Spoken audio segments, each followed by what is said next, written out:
In the Gospel reading for the 12th Sunday in Ordinary Time, Matthew chapter 10, verses 26 through 33, Jesus tells the 12 disciples, "Do not be afraid of those who kill the body, but cannot kill the soul. Rather, be afraid of the one who can destroy both soul and body in Gehenna." These words brought to mind the fearless actions taken by African Americans during the Civil Rights Movement that lasted from 1954 until 1968. Led by Martin Luther King Jr., the Civil Rights Movement was the 20th century's largest mass movement for racial reform and civil rights in the United States.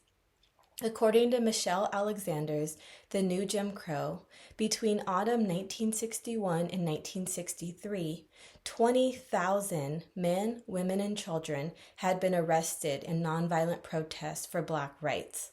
In 1963 alone, another 15,000 were imprisoned, and 1,000 desegregation protests occurred in more than 100 cities across the country.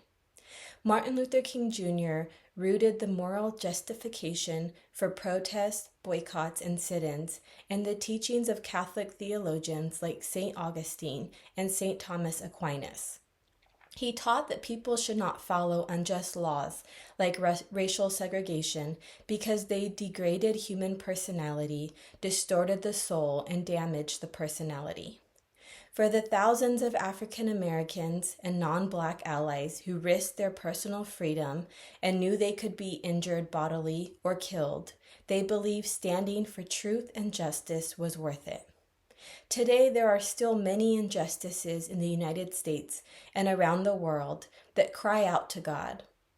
Like the 12 disciples and those who participated in the Civil Rights Movement, we must put our faith in God and minister to those on the margins in our society in order to give them hope.